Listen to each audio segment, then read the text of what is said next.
नीली कोठी ड्रामे की आज की किस्त में आपने देखा कि ज़ारा को अब चुप नहीं रहना चाहिए था।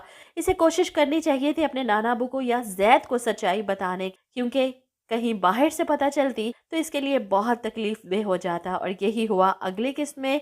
ये सच्चाई सज्जाद साहब जानबूझकर ज़ैद के सामने लाने वाले हैं ताकि इसे हकीकत पता चल जाए। जैसा कि आज के एपिसोड में आपने देखा कि शहीर की माँ को कैंसर हो जाता है और जिसके बाद सज्जाद को मौका मिल जाता है अपने ससुर से पैसों की डिमांड करने का। वो अपनी बीवी के हिस्से की डिमांड करने का सोच रहा है, क्योंकि ये बीमारी तो बहाना है अपनी बीवी के हिस्से की जायदाद निकलवाने का। इधर बीवी की रिपोर्ट्स लेकर सीधा पहुंच जाता है ज़ारा के पास यूनिवर्सिटी। इसके आगे हाथ फैलाता है भीख मांगते हुए। और ज़ारा परेशान कि मेरे पास आपने छोड़ा ही क्या है जो मैं आपको दूं। बहरहाल वो जैद से बात करती है और जैद भी इसकी खाला की अयादत करने के लिए और इनके इलाज में मदद करने के लिए ज़ारा के साथ इनके घर जाता है। और वहीं सज्जाद जो अपनी बीवी पर चिल्लाते हैं कि आखिर तुम अपने बाप से बात क्यों नहीं करना चाहती। तुमने नहीं जाना मत जाओ, मुझे जाने दो, तुम्हारे इलाज के लिए पैसे मांगने दो, कसम खुदा की नहीं बताऊंगा कि मेरा उनका क्या रिश्ता है। जिस पर इनकी बीवी जवाब देती है, और आपको क्यों लगता है कि वो आप पर यकीन करेंगे या आपको पैसे देंगे। और वैसे भी ज़ारा ने आपकी असलियत बता दी होगी इन्हें कि आप कितने बड़े धोखेबाज हैं।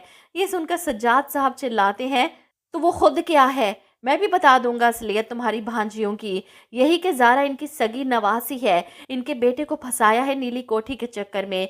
असलियत इसलिए नहीं बता रही कि सारी जायदाद पर कब्जा करना चाहती है।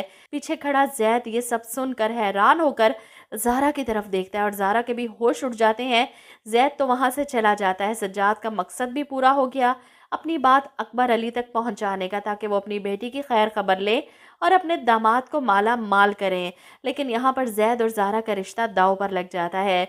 जैद जो इस चोर उचक्के की बात पर यकीन करते हुए ज़ारा से मुंह फेर कर वहाँ से निकल जाता है। इधर सारा जो शहीर को नाना अबू के सामने लाना चाहती है ताकि सारी बात खुलकर की जाए और नाना अबू अपनी बेटी के इलाज के लिए रकम दे सके। लेकिन इससे पहले ही इन दोनों को नीलोफर मैडम देख लेती हैं एक साथ और इनसे सवाल करती हैं, ये क्या हो रहा है यहाँ पर, क्या छुपा रहे हो तुम दोनों।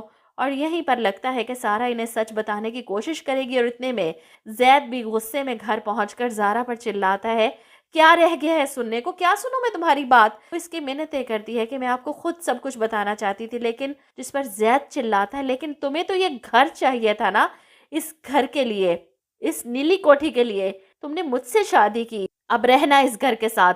वो ज़ारा पर गुस्सा करके वहां से चला जाता है और नीलोफर मैडम हैरान परेशान कि आखिर हुआ क्या है तुम दोनों को।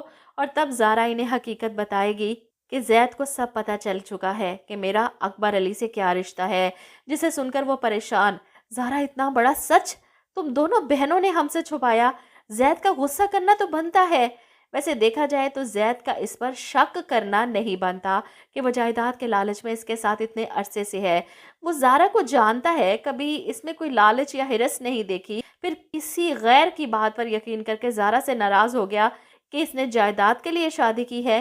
नाराज़गी बनती थी, लेकिन सिर्फ इस बात पर कि इतना बड़ा सच छुपाया। सज्जाद का तो मकसद पूरा हो गया और अब बस इंतज़ार में है अकबर अली के बुलावे का, और फिर इनके सामने अपनी बीवी की बीमारी के रोने रोते हुए ढेरों पैसा निकलवाना है। और जब अकबर अली के सामने ये सच आएगा कि ज़ारा और सारा इनकी सगी नवासियां हैं, ये सीन सबसे ज़्यादा इंटरेस्टिंग होगा इस ड्रामे का, क्योंकि असल से सूद प्यारा होता है। और देखेंगे इनका रिएक्शन क्या होगा अपनी नवासियों को देखकर।